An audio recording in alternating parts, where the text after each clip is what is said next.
Lindenhurst is a village of 27,000 on the south shore of Long Island, New York. These are the people who grew up there and their stories. Everyone I know is from Lindenhurst. I never went to monster trucks there. That was a Boy Scout trip I did not take. Ironically, though, 30 years ago today, I went to go see wrestling at the Nassau Coliseum with Boy Scouts. The first time I saw wrestling, I remember that. Yeah. Left an indelible mark on me. Who was the main event? The Undertaker versus Kamala, the Ugandan Beast, in a casket match. Don't like the sound of that. No, it wasn't Kamala. It was Sid Justice. I was there. Me and Vinny were there. Yeah. And we're going to talk about it right now. And Sid Justice hit the Undertaker with an urn, and the Undertaker won by disqualification or something. Yeah. Yep. Hi. Yo. There he is. Here I am. You hear me? Well, welcome. Yeah, you're a little muffled, but it's all right. AirPods. Never used them. Ooh. Not mine. What's up? So we were just talking about a wrestling match that we were both at. Yeah. At the Coliseum back in the day with in Undertaker. 1993. Undertaker and Sid Justice in a casket match in the main event. You would remember that, and I wouldn't. Sorry. You were definitely there. Both, Undertaker. Yeah, if you are 2 years younger than me. 3, I think. Well, okay. Three grades, right? You were a senior when I was a freshman. Yeah, so you were 5 or 6 years old when you were at that, so I wouldn't expect you to remember that well. That makes perfect sense, yeah. I mean, we definitely used to dress up like Undertaker and wrestle each other. Yeah. There's a few pictures of me like that, yeah. I think I was always an Undertaker. Who are you? Papa Shango? Yeah. I don't know. Who knows? It's about the extent of my wrestling knowledge at this point. That's not racist at all. Papa Shango, the voodoo black man. Was that what he was? Yeah. I have no idea. I'm Melissa. I've never met you. Or I've met you. Well, I've absolutely never met you. Well, hello. It's a pleasure. You're in Pennsylvania? Yeah, in Bethlehem. Yeah. That's a better place to be, I think. It's a place, that's for sure. It ranks as one of Pennsylvania's places. That's true. How many are there? I don't know. America, a place for Americans. Mm-hmm. So, okay. It's like, guess we're going. Let's go around the horn. Yeah, let's start with Melissa and John. Yeah, family roots in Lindenhurst. So now you guys weren't born here. We weren't born here. We were brought here. I want to say 88, 89, maybe. The summer of 89. Yeah, I was going into first grade. Yeah. You were going into third grade. Yeah. We moved to Lindenhurst from North Massapequa, Seaford, Plainhead School District, kind of behind United Skates over there.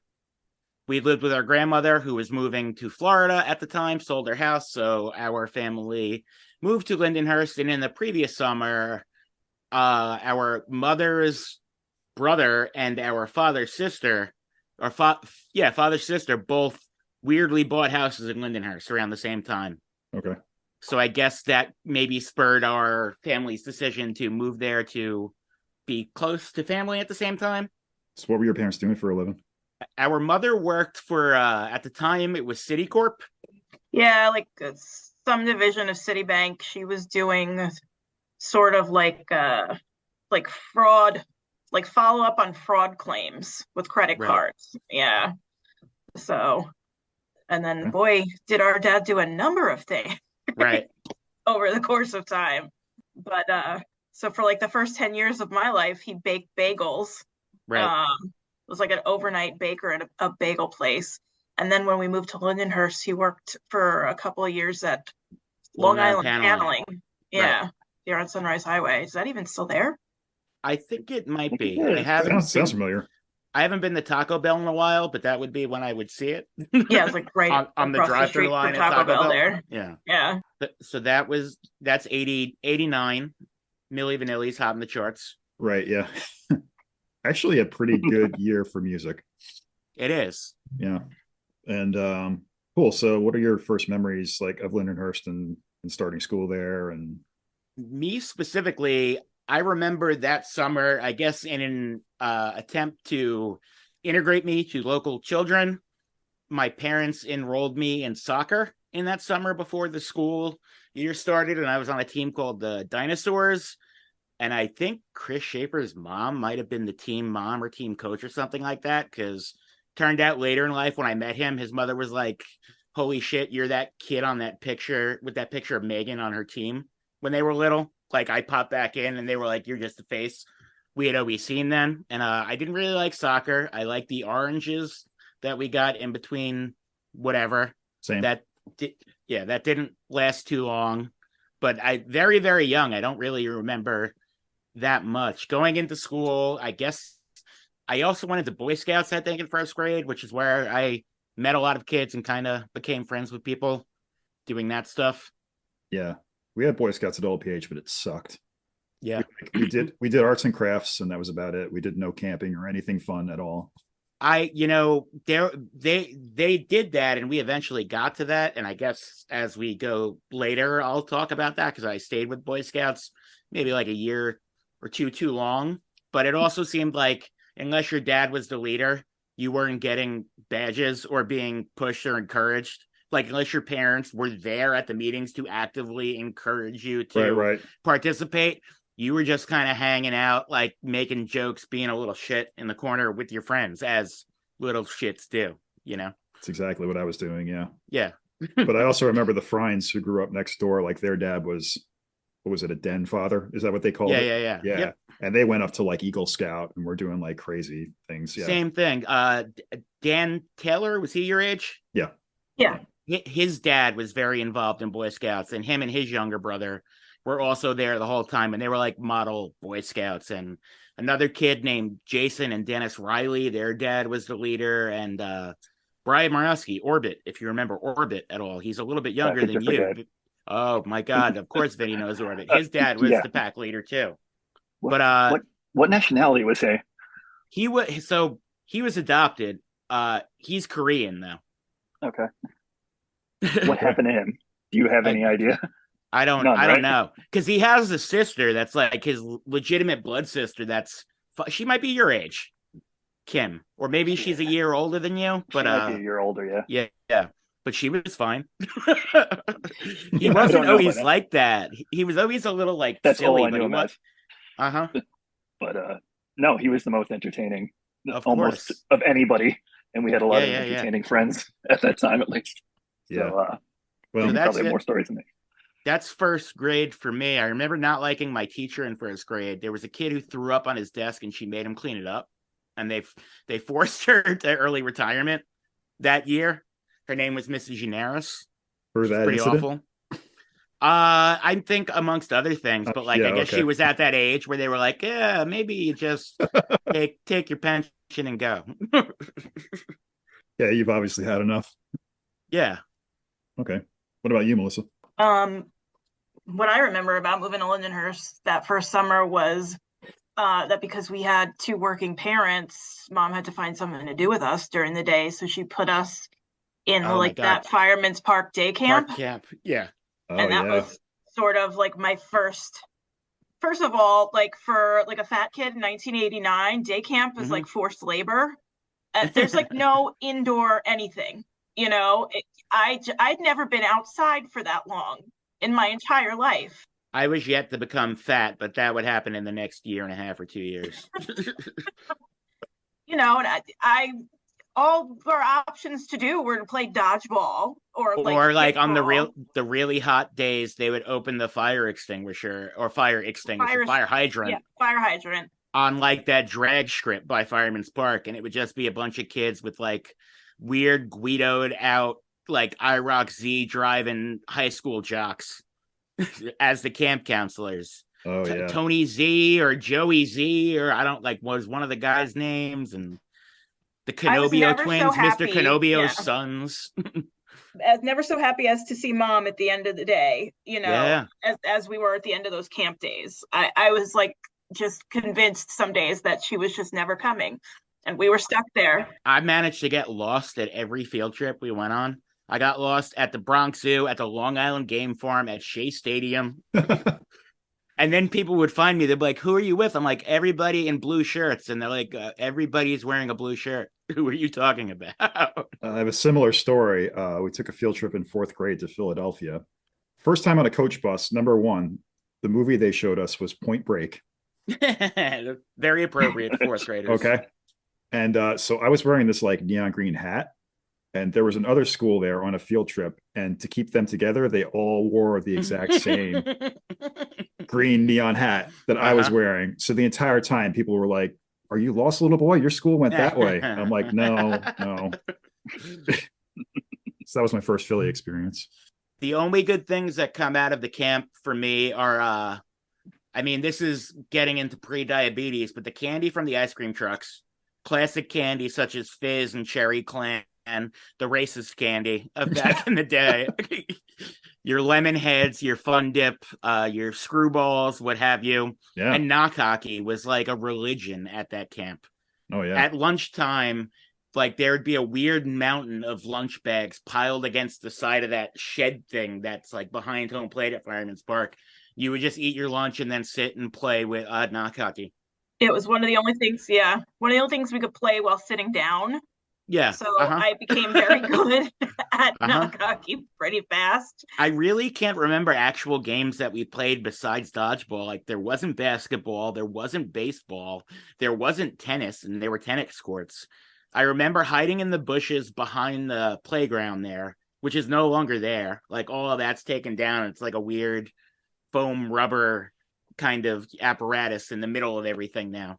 Not like hugging the corner like it used to be. So we got that experience through band camp. But it was even a little bit more bleak because we were stuck in the woods in Pennsylvania. Right. And you had to like march and play instruments and stuff, right? For like 12 hours a day. Yeah. Well, we got up at like 6 a.m. to do calisthenics.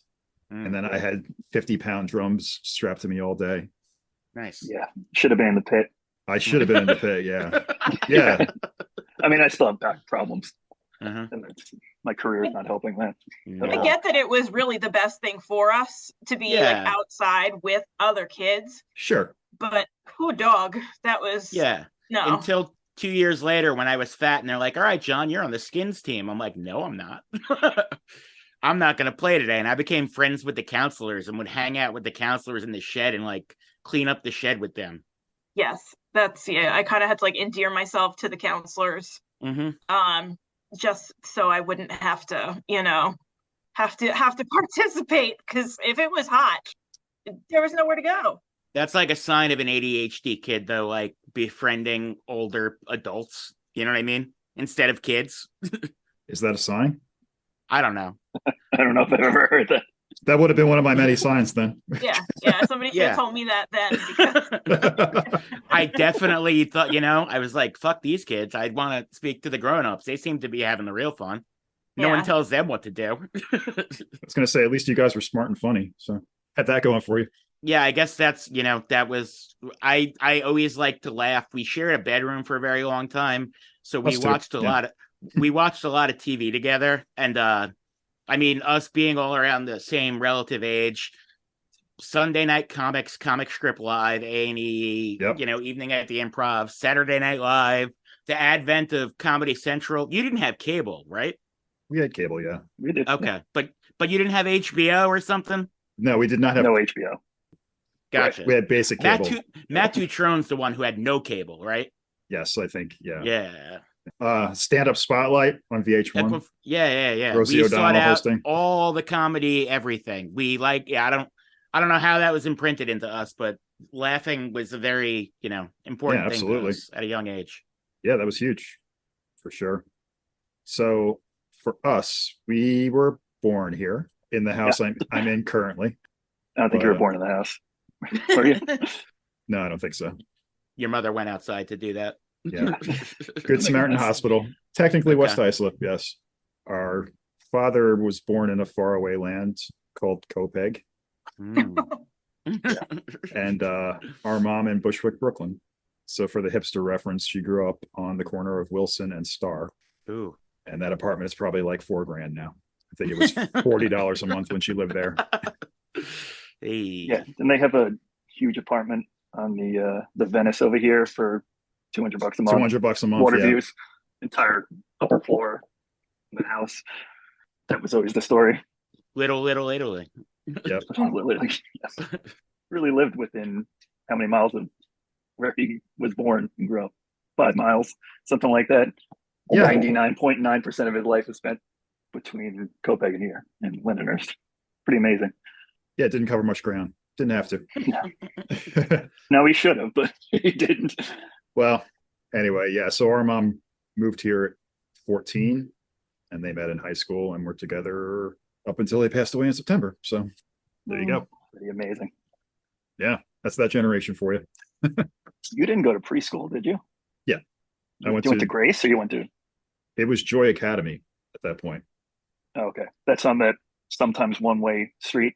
Right. Over by Wellwood. Depends on what time of the day you go there. Exactly. Yeah. What time of the Sunday you go? Where later on you would have shows in the basement.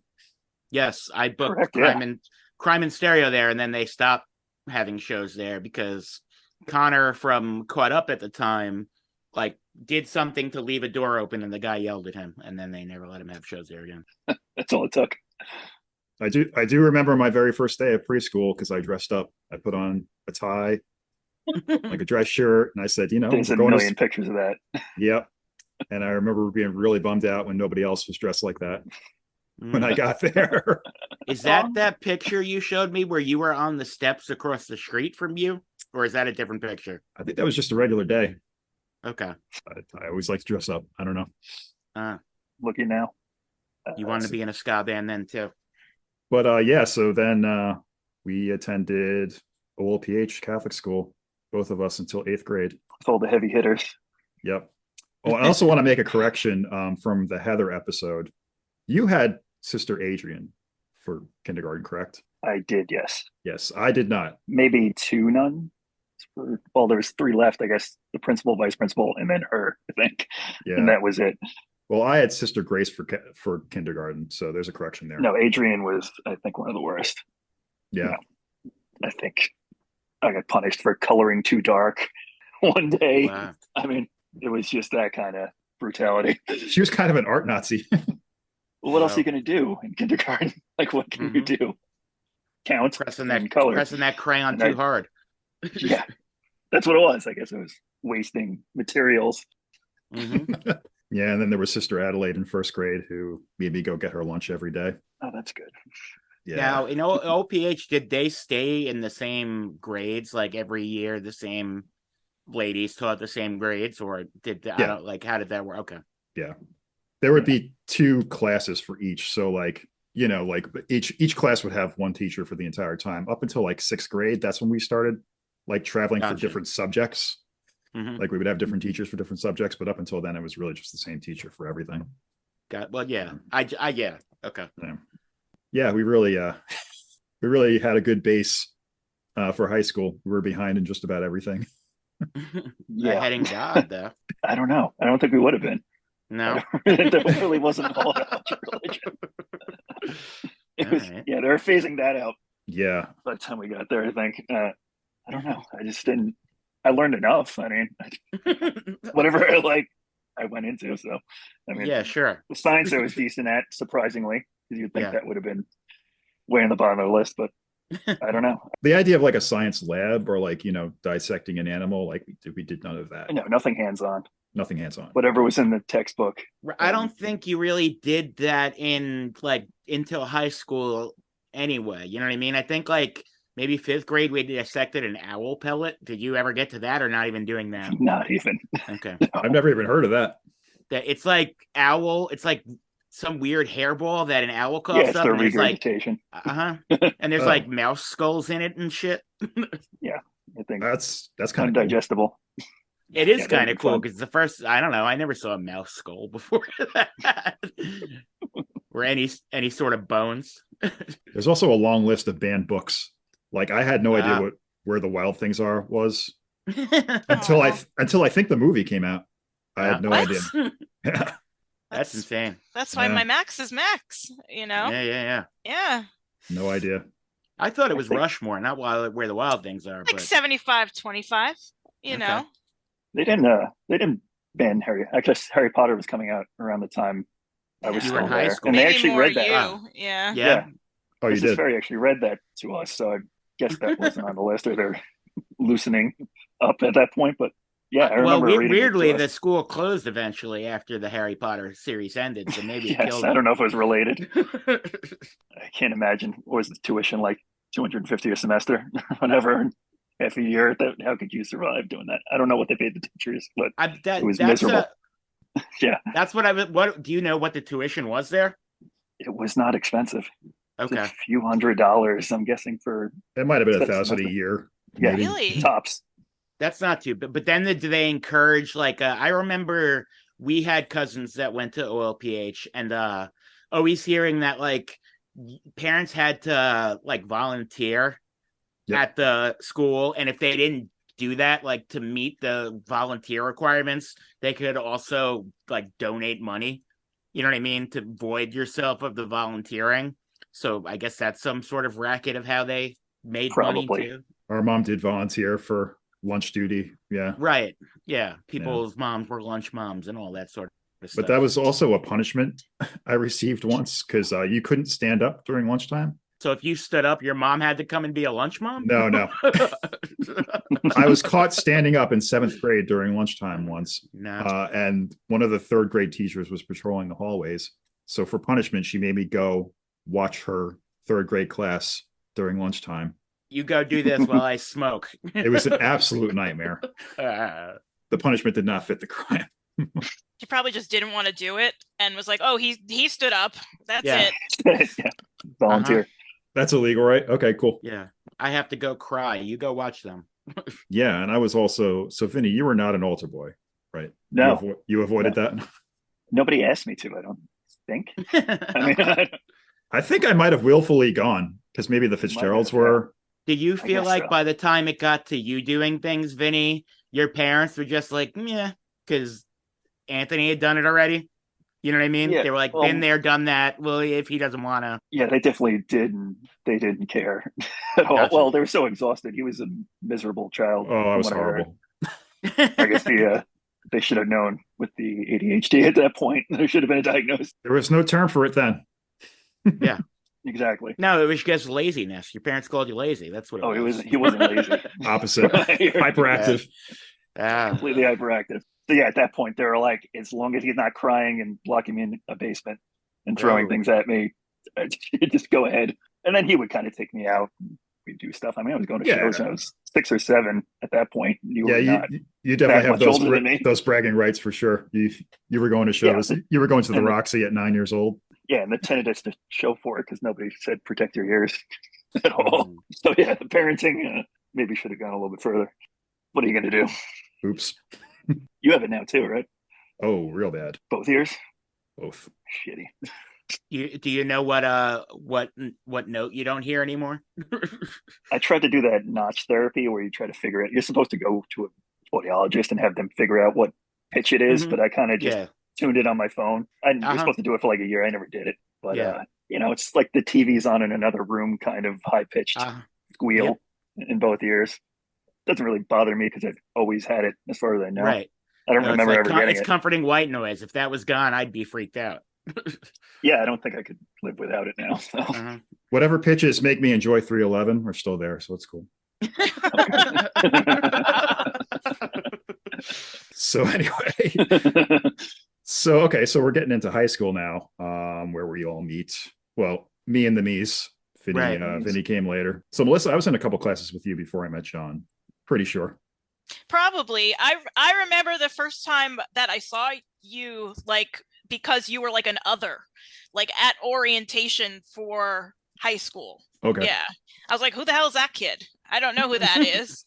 And I remember, I don't know if it was Lori Mahoney. Was like, oh, I think he's an OLPH kid. And I was like, oh, all right. Yeah. So, because out of place, in my brain. Gotcha. That was like my first recognition of your existence.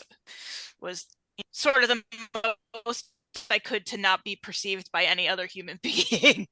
High school was sort of a goal of mine, but you guys met like in journalism? Is that how that? Yeah. Yes. Journalism out? class. Yep. I was a kid that was like tracked like honors English and social studies, but not math or science. Right. Yeah, same. Oh, okay. Yeah. Mm-hmm. So I was figuring that we probably, had like English or global or something together, but other than English, I remember I had Mr. Powers for ninth No. grade. No. Yeah. Oh boy. You didn't have Mr. Watson?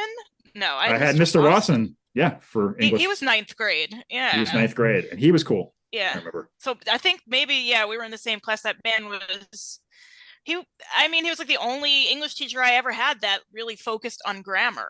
So like centrally. So True. Yeah. But I feel like you learn grammar. Like I learned what a noun is every year from like 3rd grade to 12th grade. You know what I mean?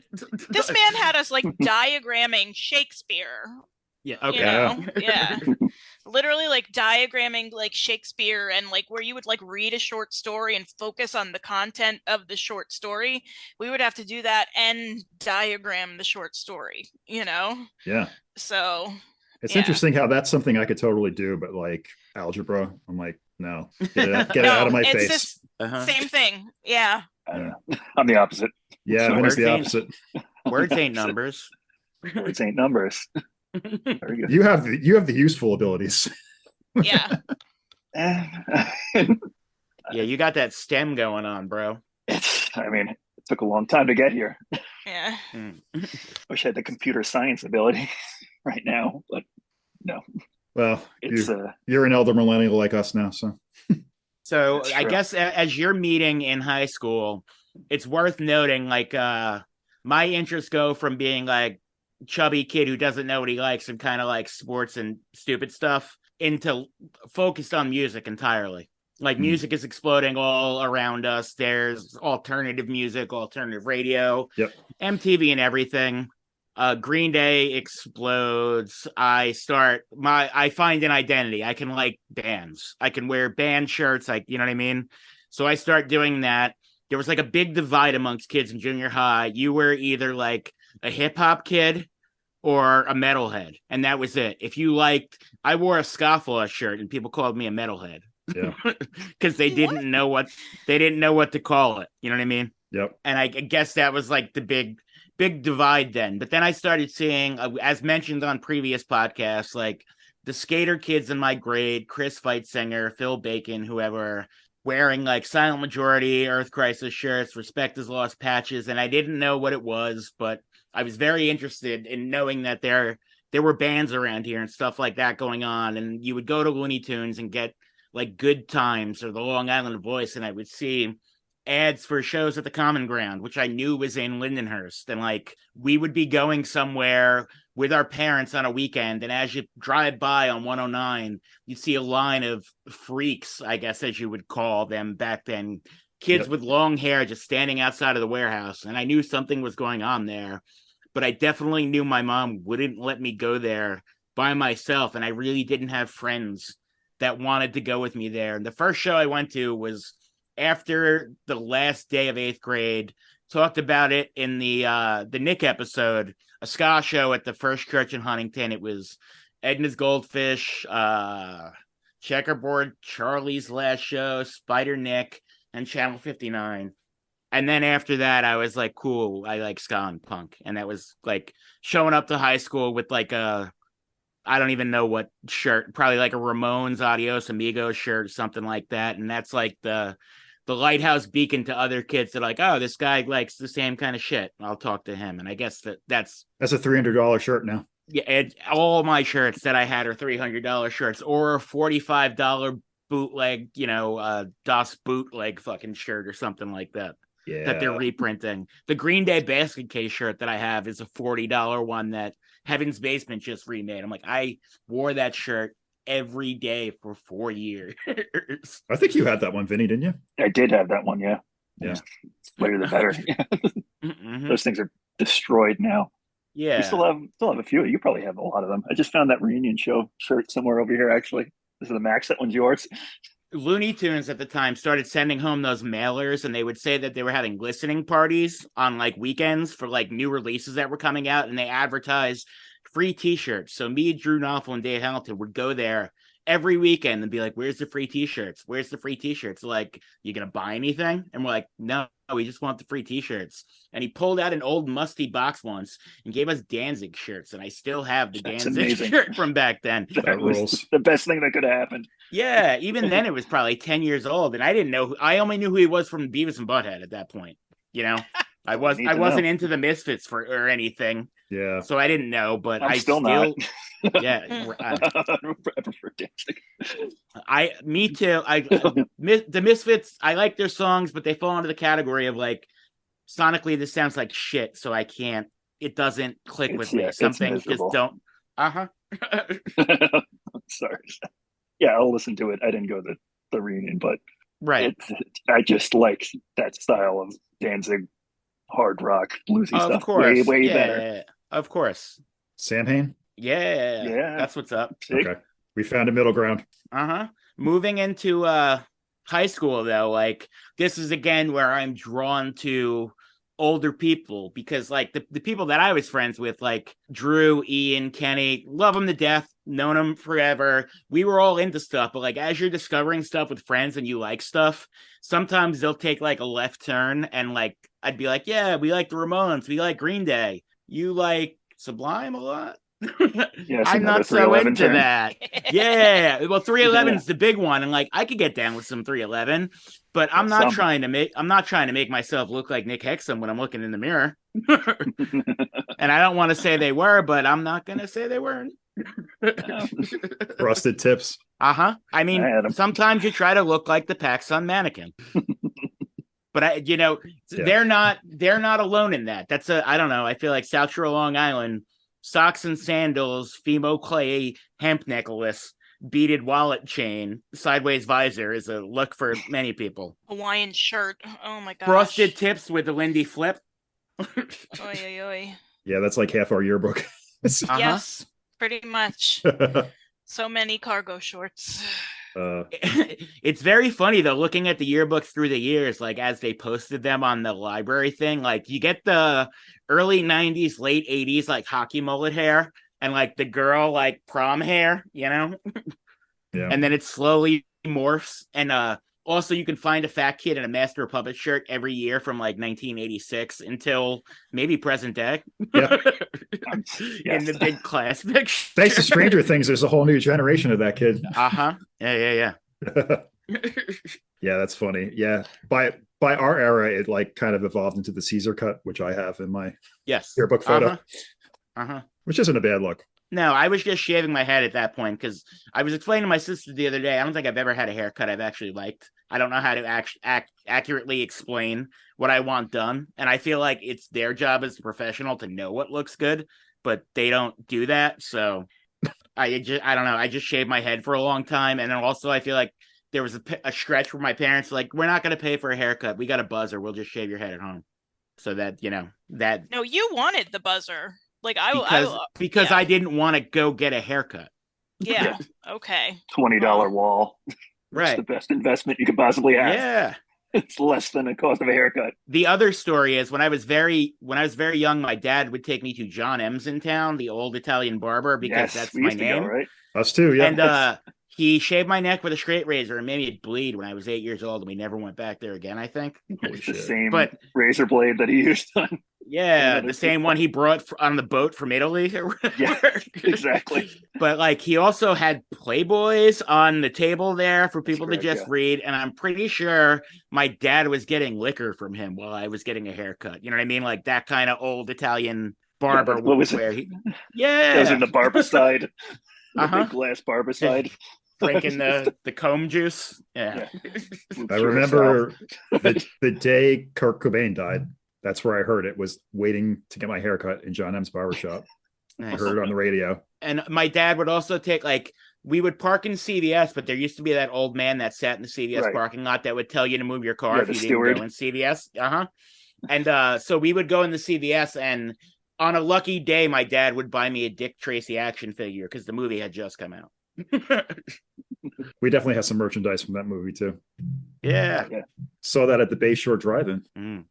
I definitely saw that at the Lindenhurst movie theater. That's another thing. Yeah. We were talking about this the other day, but like all the movies that we saw, too many to name. So many. At the Lindenhurst movie theater. Yeah, I would ride my bike there every Saturday.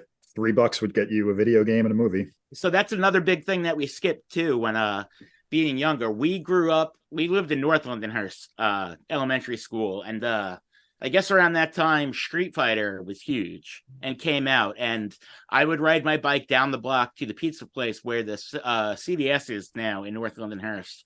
Used to be a strip of stores. There was a pizza place called Little Venice there that had a Street Fighter machine, and I didn't have money because I was like 7 years old, and you don't have money as a 7-year-old. So I would watch teenagers play, and they would all line their quarters up there. And every now and then they'd be nice and like, "Hey kid, you can play," because they knew they would kick my ass because I wasn't good at it, but it was the coolest thing in the world.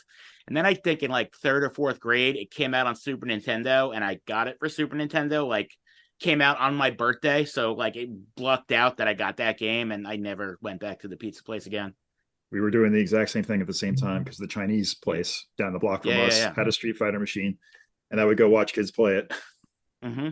I always wonder, like, what kind of weird crooked mob guy collected the quarters out of the the arcade machine, because that's how those rackets work. Have you ever seen just like a Vice documentary about the Homies guy? Have you ever seen that?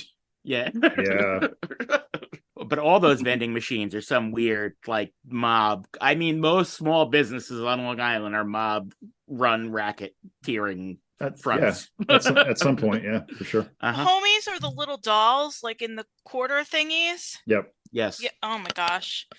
I thought they all looked like this kid who used to sit in front of me in like every single class. Yeah. Mark Medina. Mark Medina. Oh my god. That's exactly who I was thinking of. The Spanish ones are called mijos that they have sometimes. But that's what all the little homies look like to me. Mark Medina. God bless him. Shout out Mark Medina.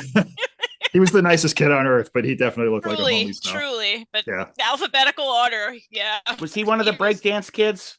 I believe so. He might have been, yeah. Yeah, but literally it was like him or Missy McQueen in like every class sat in front of me. Yeah. Yeah, the same crew in the honors track, I think, pretty much the whole way through. Cool. So yeah, moving on. So like, I guess Vinny, because you weren't in high school at the same time as us, what was post 9/11 high school like culturally? Complete shit show. Yeah. Complete shit show. And so like you were already kind of old school at that point. You were already going to shows and kind of knew about what was going on, and we're already starting to play guitar. So right, you could thank Josiato for that.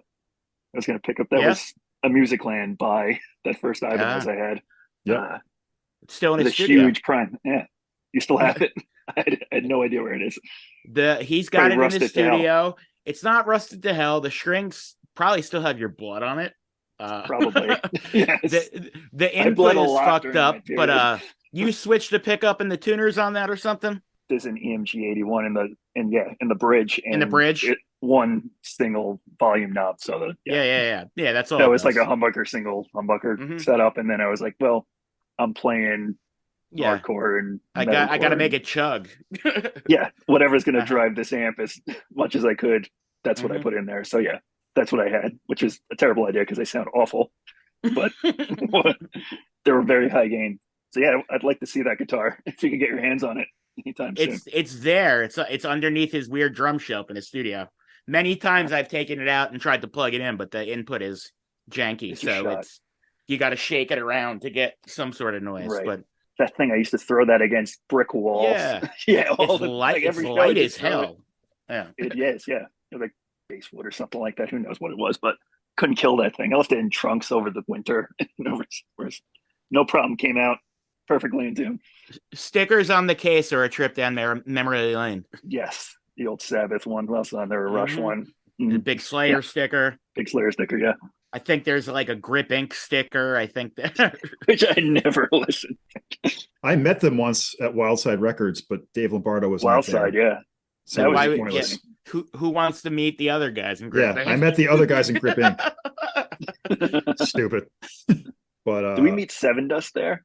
No, that was at they were at Looney Tunes. I remember. I didn't go to that, but yeah. Yeah, I don't know why I went to that. We were gonna go. I think that was the day of the Sabbath reunion, Jones Beach. We went in the morning to Seven Dust, and I had like heat stroke that time, and then we forgot the tickets at home by the time we got to Jones Beach at the turnaround.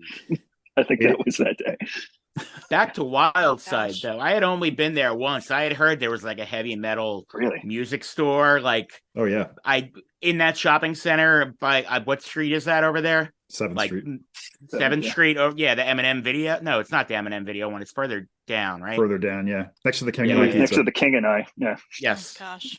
And one time when I was with my mom and my cousin at dance lessons at whatever dance studio was on Montauk Highway, like next to Stuff a Bagel. LA Dance. Yeah. I walked from there to Wildside because I knew it was over there, and it was further than I thought it would be, but it wasn't that far. And I bought Brian's place. Yeah. Well, no, because Brian's place is the corner. It's where that gas station is. So. Oh, so you're coming from the other direction, right? I'm coming from next to Stuff a Bagel, like the dance studio next to there, going over Broadway and all that. And I bought a Korn shirt for the first album there, and that's all I got there. Which, again, back to the T-shirt thing, would be worth a lot. And one of those bootleg sites is making that same exact shirt now. Oh, yeah. I got a Typo Negative shirt there that's worth like $300 now. Yep. Ridiculous. But yeah, Wildside was interesting. There are rumors that the guy Dave who owned it moved to LA to be in porn. That's what it like. Who owned it? Yeah. Who opened it? Was it a guy from Lindenhurst that owned it? I don't know where he was from. He was a tall dude with long blonde hair. Gotcha. It's like kind of an 80s wash up who wanted to just open like a heavy metal record store. But like a lot of cool signings. Like we met Merciful Fate there. Yeah. That Morbid Angel. You've told me that like King Diamond was there without his makeup on. Yep. With his daughter in his lap. Uh-huh. Princess Diamond. Yeah. Is her name Abigail? I get it. But yeah, that would be a fun day out. Go there, go next door to King and I Pizza. What a weird gimmick. That guy lived it, man. Right? Truly. I saw him everywhere. Yeah. Uh-huh. No mistaking that guy. It's like old men that groom themselves to look like Santa Claus. Like, you're going to do that all year long? Every kid that sees you thinks you're Santa Claus, right? So we're in high school now. Yeah. We went over this in a few episodes, but journalism class, I'm thinking back, I don't think we were in the same homeroom when I was a freshman. I feel like I remember having a different homeroom. So I did meet James first period, though, because that was graphics communications. I met him and Jesse Viola and a few other people in that class. But eventually, let's say, I think 6th period was the journalism period for a while. Sounds right. And then it was 9th, but whatever it was, that's where I meet you. I don't know if James took it as well when I was a freshman. I don't recall now. But he took it, probably not, because he's not in that first picture from the yearbook that I found. He was in the second one. But yeah, I don't know how I ingratiate myself to you, but I realize you're friends with other music people. And I met, I had kind of known Derek before then, because Derek went to Raw, so I knew him outside of that. But he also made fun of me in junior high. I had a Primus shirt on, and he came up to me in his Foo Fighters work shirt, said, "You don't like Primus." That's how I met Chris Schaefer, I think. So I was friends with his next door neighbor, and he tried to buy that Frizzle Fry shirt that you have still. Oh yeah, what's his name? Oh, they live next door. Is that Sean something? Yeah. The brothers over there. Mm-hmm. But yeah, he tried to buy it off me. I was maybe 8, so this is even probably before you knew him, Chris Schaefer. Maybe. I don't know. I had that Tales from Punch Bowl shirt with like the guy's head like screaming in the weird pool of whatever. Is that the one we had? No, we didn't. We had the other mural in the basement, right? Which one did Sean Dillon did? Was it one of the first times we drew up at the basement? You remember? He did a Primus mural? I think so. The Suck on This one, I think. Oh, right. Remember that? That might have been the first layer over that basement. Okay. I do remember that. Yeah, there was a lot of Primus around for whatever reason. Primus was big for huge. Yeah, they hit huge. Anything like goofy and weird, left of center. You kind of latched onto Faith No More. Faith No More for sure. Yeah, I can remember in elementary school, like me and my friend had a thing we called midlife crisis, where we would put somebody on a tire swing and just spin it around till the chain got all like wound up, and then just let it spin around while we were singing Midlife Crisis. Because that video came out when I was in second grade, I guess, Yeah. Yeah. Scott Del Bango, shout out. And Yeah, I remember having all grown up wearing band shirts and whatnot. There was always the "What does your shirt mean?" question. There's a kid, Lou Sveti, who was in my grade. Every day he'd be like, "Is that a band? Is that a band? Is that a band? Is that a band?" It's like, yeah, it's a band. Uh-huh. You know me now. Yeah. Is that a team? Do I say that to them? What's the Denver Broncos? What's Tommy Hilfiger? That's another thing too I've noticed. So I think like in the 90s, like hip hop hadn't caught on in different parts of the country. Because if you notice, like if you watch anything either that was filmed in the 90s about high school or like anything now white that's kids like hadn't totally appropriated culture yet. Right? Because if you watch any high school thing like either from the 90s or like set in the 90s now and it's like in let's say Oregon or something, it's like, well, where's all the Tommy Hilfiger? Where's all the polo sport? Right. That's what that didn't catch on yet. Not there. I wanted to ask Pat Garrity this, but I want to say, how many times did it take you listening to E-Town Concrete before you, Eric, and Mike all started dressing like them? Please have Pat Garrity on if you haven't already. I actually have no idea. He is not. He's 2 weeks in 3 weeks. I think his episode will come out. Right? Oh, that's amazing. Yeah. I can't wait. But yeah, I mean, yeah, it's that we had already gone so far down the hip hop rabbit hole at that point that like guys in heavy bands were dressing completely hip hop. Like you wouldn't know that they were in a band. That's the other thing too, with like that explosion of music. It's also the golden age of hip hop, basically. You know. Yeah. That's going on at the same time. The Chronic comes out when I'm in like 4th or 5th grade, I guess. When is 92 or 94 or 93? Okay. The Chronic. Right in the middle. But yeah. Yeah, so I'm in best years. For everything. I'm in 4th or 5th grade when that comes out. That's insane. Yeah. And that's why like when Eminem came out, I was like, oh, that's like every white kid I go to school with.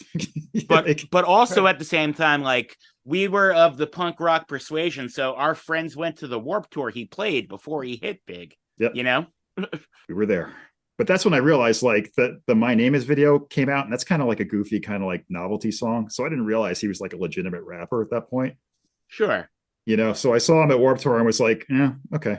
A lot of his songs were goofy novelty things, or his hits anyway. Yeah. But I was expecting funnier when I saw him, and I was like, oh, this guy's just a rapper. Do you remember when he was on TRL and there was like a bunch of kids who like went and then like came back to school with all like the Eminem stuff from like I guess being in Times Square that day? Yeah. Of course. I don't remember that. I remember girls in my grade going like for the Backstreet Boys. Yeah. At some point. And I also remember going to meet Rage Against the Machine. I think I told this story on an episode we recorded. Maybe I didn't. But the girl that took her own life in my grade, we were given the day off for her funeral. And the next day was election day. So they were doing a thing when the Battle of Los Angeles came out that if you went and bought the CD the day before election day, you got a wristband to come back the next day to meet them. So me and Joe Camp and Maria Biardi and Melissa Gervasi and maybe Teresa Adeguile, who might have been dating Danny Smith at the time, all went there with Drew as well to buy the CD, but Drew spent his money on Robitussin so he could get drunk on the train and didn't have money to buy the CD. And then we went back the next day, and then we went to Macy's and Herald Square, and the girls got lost looking at poofy dresses. They just wanted to go and look at poofy dresses. It'll happen.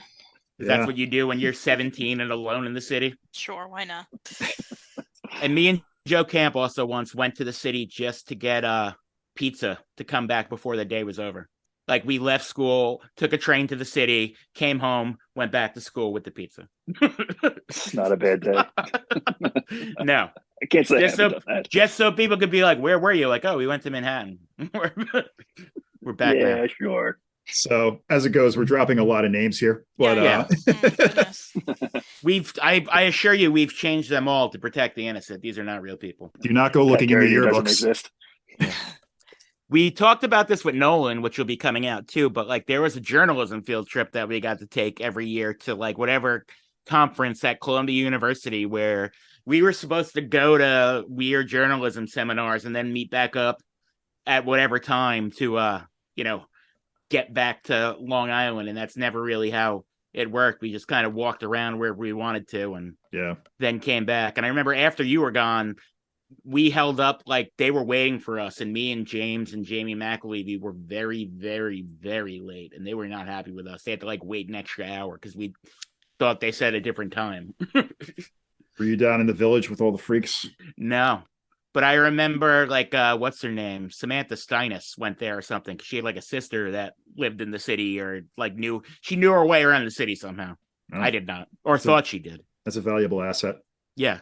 I was like, Tony Hawk had just come out, so I just kept on thinking the campus at Columbia would be a really cool Tony Hawk board. No joke. And then later, like, there's a scene in the first Spider-Man movie where he gets bit by the spider at Columbia University. So I was like, I've been there. And also the Seinfeld diner. Yes. Yep. Much shittier than it looks on Seinfeld. Not the same at all. It was very cheap, I remember. Yeah. Mm-hmm. What do you say we do a little best and worst of the Hearst? Sure. All four of us. Okay. What does that entail? Yeah. Well, we'll start with Melissa. We always start with best pizza in Lindenhurst. What was your favorite? Oh, gosh. So, I mean, full disclosure, I have not lived in Lindenhurst since...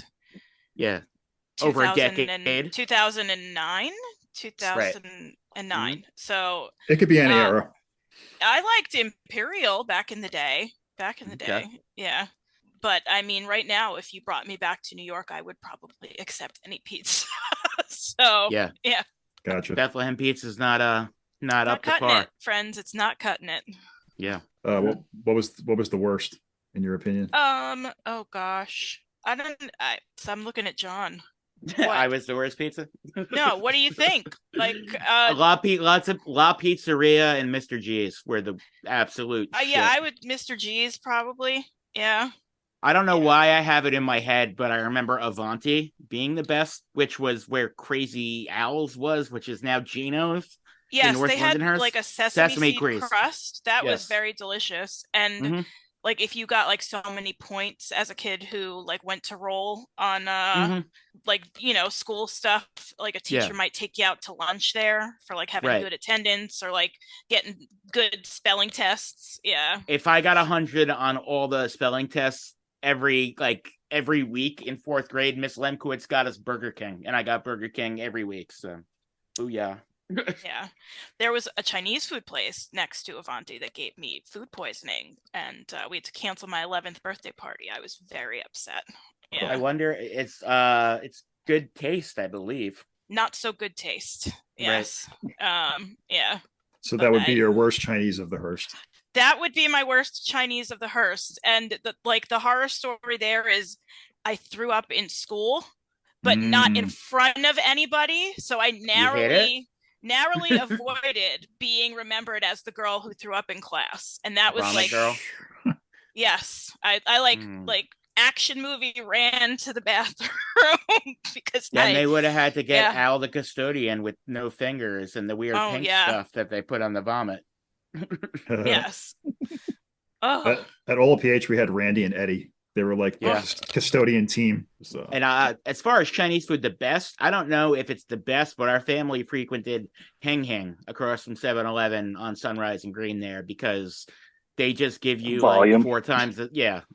All volume. That's her. Yeah. They used to like rubber band your Chinese food together. They don't shut instead of getting larger containers, which they certainly could have gotten. Yeah, we never really went there. I don't think. I mean, you're on the other side of town, kind of. So we were Dockley Low. Yeah, we were Dockley Low until that incident, I guess, when there was some sort. I think Mom said there was something crawling out of the. Oh, that's right. The container. She stopped. No. Dockley Low was great if you needed a Mai Tai if you're underage, I think. But other than that has been the story of everybody we've talked to. I've never been there ever, but everyone seems to have some sort of underage drinking story there. Also, Dockley Law is the other, besides Tang's, the other Chinese restaurant that's actually a restaurant and not just a takeout. That you could sit right? in. It wasn't a takeout. Aside, like Mushroom is West Babylon, but that would be the other deal. Sit down, Exactly. Or the lunch counter at Woolworths or whatever the hell. Oh my god. I remember that. I went there to meet a Ninja Turtle once, and he didn't show up on time, and there were a bunch of very sad kids there waiting for a giant. I don't know what I expected. I was little, but like I expected a real turtle to fucking come and see us or something like that. Was that when Michael Ian Black and whoever else were doing? It was the characters. So I'm sure they were, but it's not like that's not who came to see us. It wasn't like movie looking turtles. It was like big fuzzy, discount turtles. Yeah. All right, Vinny, best pizza. We were always a Roma family, right?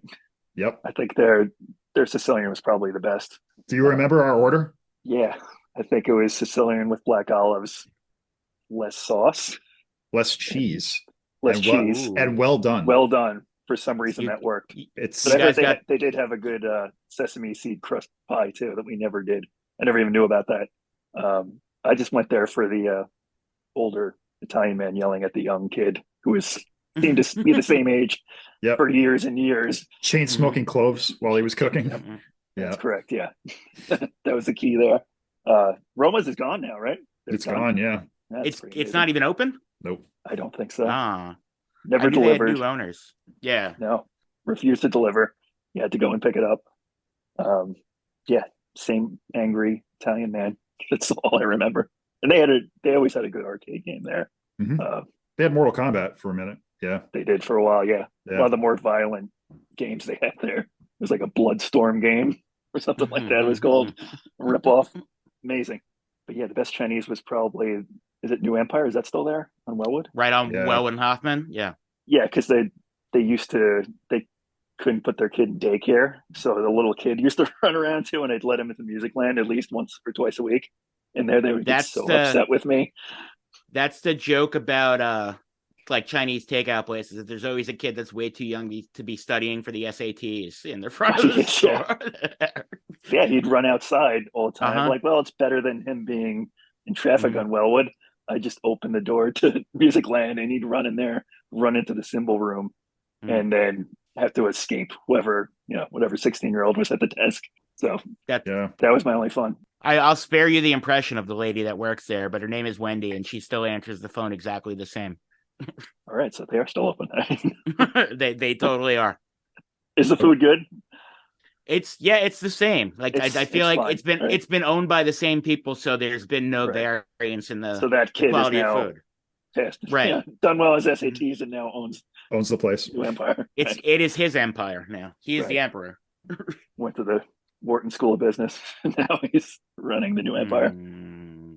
So okay, worst pizza. I didn't love Stella's. I know I was not a huge Stella's fan. I guess because we ordered it to OPH because they would have the pizza day. Yeah. So we'd constantly get that. But they made it different for us. What does that even mean? They did. Yeah. The crust was thinner. There was less cheese. And we all knew, like, it's not the same as when you go in the place. Gotcha. Yeah, for sure. Because they're making 20 pizzas at a time, so they're skimping on it or whatever. Yeah. Now, do you think that's a real thing that's real, or is that just your kid brain, like, telling you? No, it was real. No, okay. It was different. It was pretty terrible. But my least favorite, I'm going to be honest, King and I thought it was trash. The kids was not good either. They used that fake cheese, that cremosa garbage. How do you come to find that out? That they used fake cheese? That it was fake cheese? Wow. Also, the cremosa truck would be parked in front sometimes, delivering. There you go. Okay. The fake cheese truck. I also one day found a huge hair in my slice, which I'm assuming is from a sideburn. Right. It was the king himself. A giant jet black sideburn hair. Yeah. Thank you very much. Okay, so Melissa, favorite hangout spot? Where did you like to chill? I did not do so much of that. It could be your own room. Pretty much. That was kind of a thing. But so for a while in high school, the X-Files were on Friday nights. Ooh. So I like to watch X-Files on Friday nights. I remember this. But that was something I earnestly enjoyed with really no idea that there was some sort of like social thing happening outside of, the truth is out there. I would come home from Boy Scout meetings and the X-Files would be on. And I remember there was a time where we were like taping stuff on MTV and on TV, and we had on like a VHS the episode with Giovanni Ribisi and Jack Black where he's like a Vandals fan and he's wearing a Vandals shirt the whole time, and there's Vandals music throughout the whole episode where it's like pyrokinesis or something. Giovanni Ribisi can start fires with his mind or something. Yes, yeah, it's a good episode. I need to watch more X-Files. I don't know if that's true. With no lights on. Yeah. But yeah. Okay. So, my room with my stuff. Yeah. That's it. I feel like you were at the library a fair amount, but like that might have just been actually school related. That seems pretty on brand. Yeah. Yeah. Yeah. I enjoyed the library. Patron. The library's brand new now. Oh yeah. That's exciting. Yeah. They have a gaming room now. A PC gaming room. Oh wow! So I can go get my ass kicked in like Roblox by little kids or something. Hey, I got one for you. Yeah. I don't know if like ass kicking is a thing that happens in Roblox. There's a lot of walking around. It's a world building game. It's not really like a PvP dealy. Yeah. But Vinny. Hooray for libraries. Yeah. Yes. You worked at the library for a while. I did. Yeah. 2 or 3 years with That's Mom. something we haven't got into is first jobs, but we'll get to that. Yeah. Yeah, that was definitely my first job. And there was a guy that looked like Dave Matthews that I think you told me his name was Dave, actually, right? That worked there? I don't remember that. Melissa, I remember you telling me there was a guy that worked at the library that looked like Dave Matthews. I have no memory of that. The only lady I remember from the library is the very nice lady who had the humpback. Mm-hmm. The extremely tall, like yes, caricature of a librarian. The kids' room. Yes, next to the disgusting Big Bird. Yeah, I was gonna say that's Big Bird. That wasn't a lady. No, she was very nice and very helpful. Yeah, but I don't remember a Dave Matthews looking man. Maybe I dreamed it. Perhaps. Perhaps. Yeah, hangout spot. I don't know. In high school, was the Barthelsons' house. I think for a while. That's big. If not, it was our basement for shows. Yep. Or every once in a while, if we could get away with it. There was that short period where the woods where the creek was behind the motel over there, where people were going to remember that. No. That no. We've talked about this before, but like two things Lindenhurst were like abundant with were dirt hills and like drainage ditches and sumps. Yeah. Anywhere to dump a body. At any like pre-internet, like that's where you would find like weird pornography and like remnants of adolescence mischief, Do you guys remember Kings Hill? Oh yeah. Off 14th Street. So off 14th Street, these kids built like a pretty legit like BMX track. Like with a huge I didn't know that that's what it was called, but when I was in 6th grade, I started hanging out with like Monty and Anthony Montesanto. They are all Monties technically. Yeah. And Chris Spataro and like kids that live by you, I guess, West Gatesies. And we would ride our bikes over there. Yeah, and you had to like walk through the creek. You had to like step on each rock to get through with your bike in your hand to get to it. We didn't have dirt hills like that in North Lindenhurst. The only hills that we did have were kind of behind Zahn's Park, which eventually Steve Hick, if you know who that is, his father bought all that property and like built 3 houses there or something like that. And that's like his house now. But no, I remember like the dirt hills by like Samantha Steinis's house, like at the end of that block. So those are houses too now, like by Chris Shaver's house over there. Yeah. But we used to walk through like those dirt hills, like to walk to Taco Bell from her house. Yeah, and the same thing from Chris's house to get to Fireman's Park. We would walk through those dirt hills. Yeah. Fitzgerald's house for me, for sure. Yes. And for me, it would be in junior high. Dave Hamilton and Drew Nelfeld lived across the street from each other, so I spent a lot of time between those 2 houses. We would constantly walk from there. They kind of lived down the block from the Fitzgerald. Fitzgerald lived on Fulton. Yep. So they lived on Green, like the next block up. So we would walk from there to Looney Tunes all the time. Yeah. Looney Tunes was a hangout spot. And then eventually when I met you, your basement for waiting process practices. The second that I met kids in bands, I had wanted to be in bands before then. And I kind of hung out with Chris Feitsinger, who was in Legend 12, and they practiced in his house. Yes, Legend 12. Yeah. That was one of my first shows, too. they stole a PA from like the fair at Fireman's Park, and I went with them in the middle of the night, and I didn't like doing bad stuff, and I didn't like hopping fences or anything like that, but like weird rush to hang out with the kids that didn't mind doing bad stuff. I have a funny story about that. Okay. So one day I came home from school, and my parents were insistent that I had not been in school because some police officers called them and told them that one of my binders was found on a crime scene. Wow.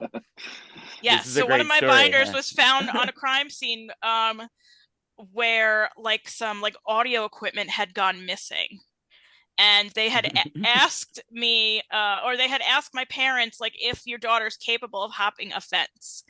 I am not now, nor I have ever been capable of hopping a fence. My father was to like, be fair, you may have never tried, but yeah. But so my father, if you were in enough trouble, you would have. I'm sure. Right. Immediately, it is for lack of trying. Yeah, immediately insisted that there was no way that I could have been part of this robbery because I cannot climb a fence. Right.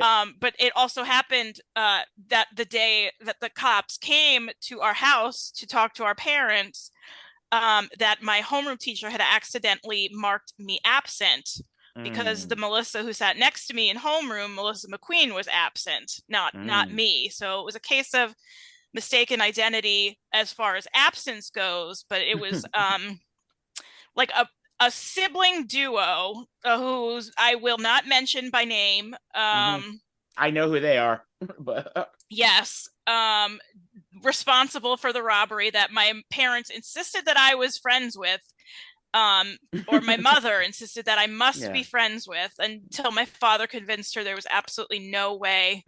Melissa's friends with criminals. So, well, I had this very nice binder, like a Trapper Keeper with like splatter on the front, that I loved and coveted so much.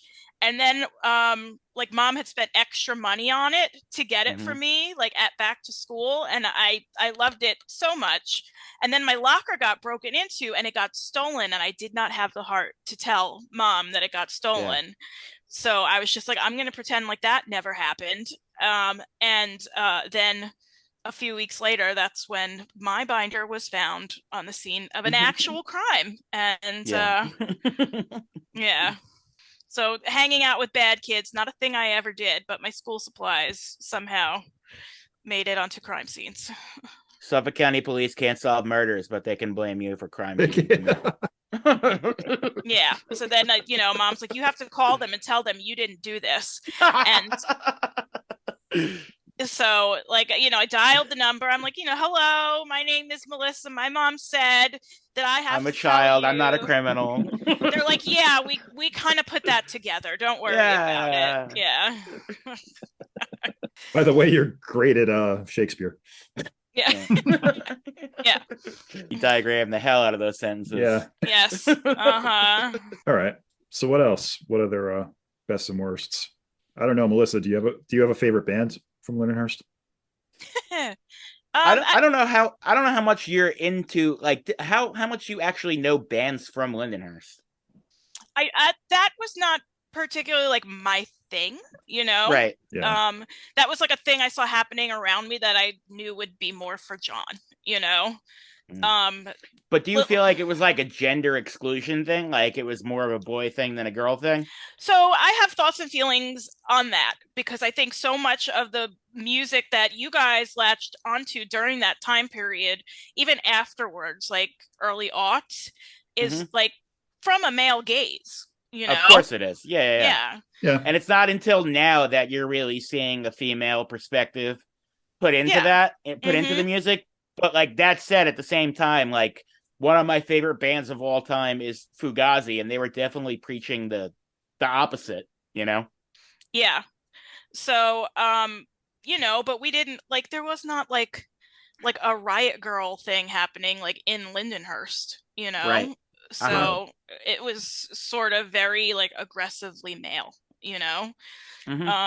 Were there girls that you were hanging out with? I'm sure. Yeah, I could name all three of them. Right? It wasn't until we started the waiting process that it was like, oh, okay, we're making music that girls can get into as well. Yeah. These guys are pussies. That's okay. Yeah. We won't get injured at this show, I don't think. Yeah. Right? Yeah. So, like as far as bands from Lindenhurst, that's not something I have like really strong feelings about, like one way or the other. But like, has anybody brought up the Pat Benatar of it all? Yeah, of course. Okay. That counts. Right? Mm-hmm. Yeah. There you go. Hell is for children. Okay, Vinny, what about you? Favorite band from Lindenhurst? Mm-hmm. I mean, I guess I got to say Silent Majority, but anything that happened in our basement was pretty amazing. Yeah. I agree. I mean, overall, I spent a lot of time on those steps just listening to things, but we were all decent musicians. I don't know if we were able to put it together to make decent songs, but yeah, I mean, eventually, and definitely no women, girls liked anything I did. Very few men, boys as well. Yeah, same here. My answer would also be Silent Majority, but really it's I'm not, unfortunately, but the waiting process changed my life in a very weird, profound way. Like, it introduced me to friends that I'm still friends with over 20 years later, and like sparked my interest in music and creative endeavors in general. Like it made me feel like those things were accessible and like it wasn't kept behind a gate, even though it is or isn't. But I can never thank you enough. If we'd have just kept it together for one more year, I think you guys were ahead of your time, weirdly. And even like with the hardcore bands before that, if you guys were around now, yeah, it's a very weird thing. Like I didn't know I'd be alive to see the cycles come back again. I know things come and go in cycles, but I'm like on like the third wave of shit now. Everything 90s is now again. Yeah, it's crazy. Mm-hmm. By the way, it's Mind Over Matter for me, hands down. Very, very close second. I was if Mind Over Matter were on the 516 comp, I probably would have liked them more than Silent Majority. But yeah, I get it. No skips in that catalog for me. It's all right. Well, any closing thoughts about Lindenhurst? Or well, we can end with our closing question, I guess. Melissa, if you were to describe Lindenhurst to somebody who's never been there before, what would you tell them? It's really tight knit in a way that can sometimes feel smothering, I guess, like when you're in your developmental years, you know, but like retrospectively, you look back on it and like that's what community is, like that sort of coming together and people showing up for each other. And that's what I would say. You do make an interesting point there. It's kind of like we kind of, once we get like a little older, we kind of push that idea away, like on like this traditional upbringing that we've all had. It's kind of like, oh, this is stifling, like, this isn't progressive at all, but it's necessary. It is. Yeah.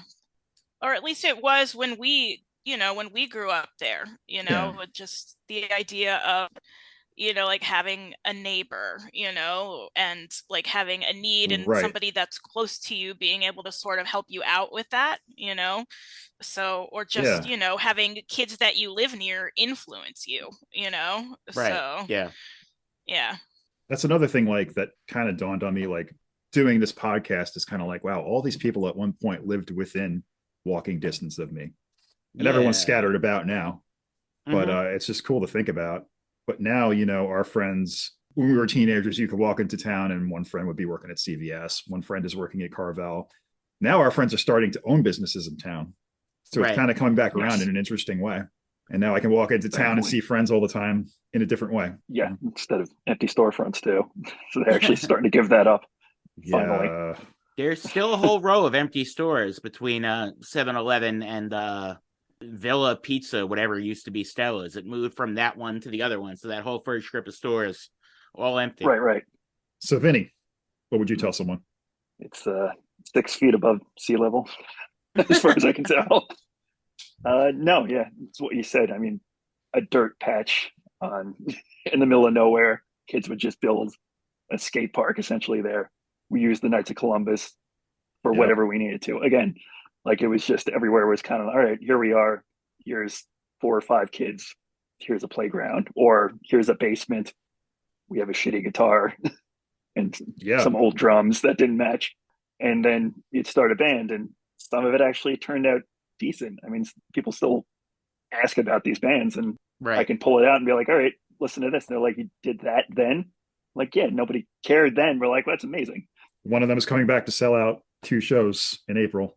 Just like that. Yeah. And it only grows from there. I mean, I'm sure any of these bands that come back to would actually fill out some of these smaller venues.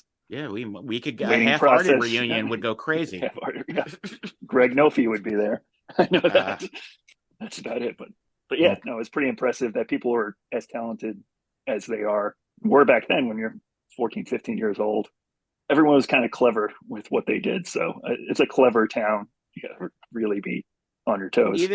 Even without like being fully ascribed to like the DIY aesthetic or whatever, it seems like everybody did it themselves with what they had. Like my explanation of Lindenhurst would be, and it's vague, but it is what you make of it. And a lot of people made some pretty good stuff of it. You know what I mean? Like dealing with what you have around you. You make the best of it. You know, it's not the richest town.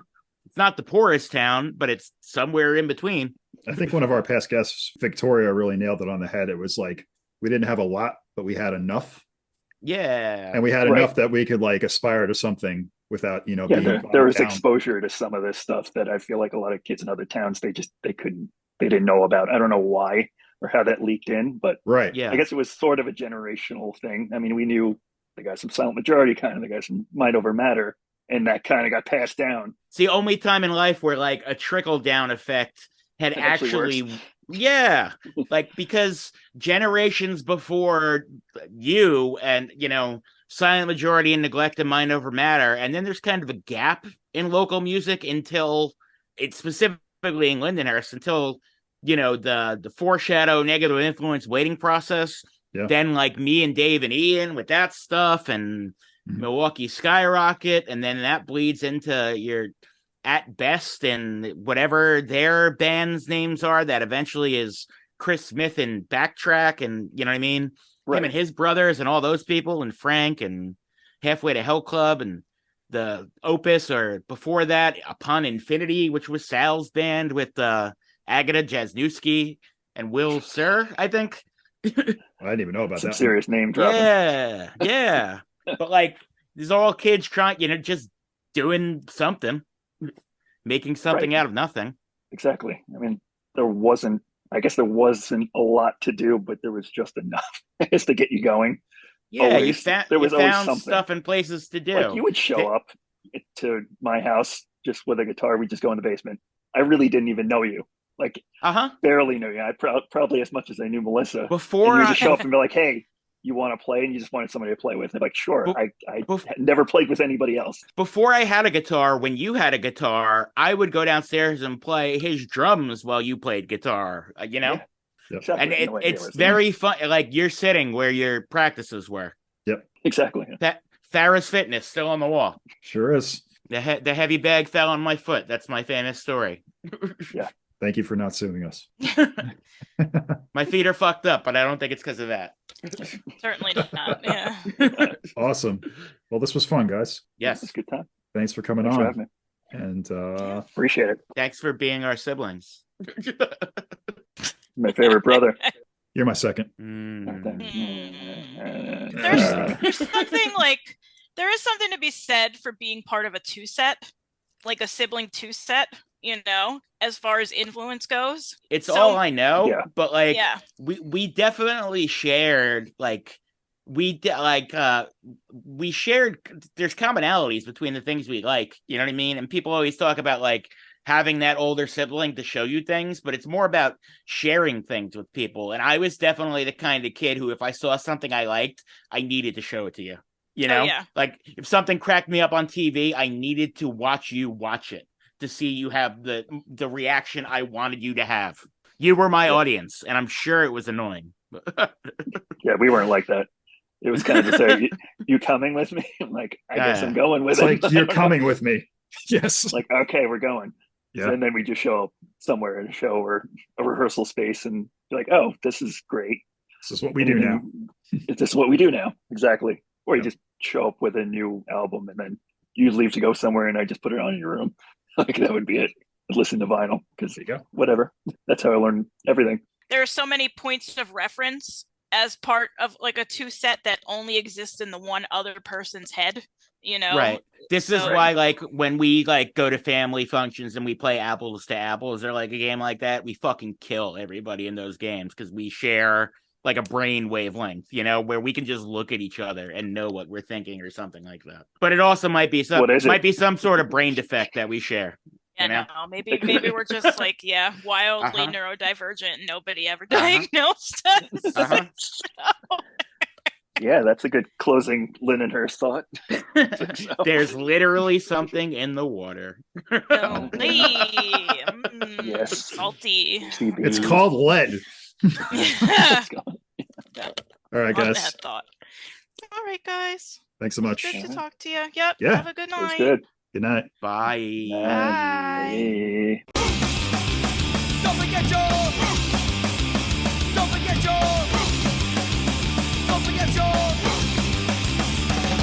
I was thinking about the good old times and all the people that helped me survive.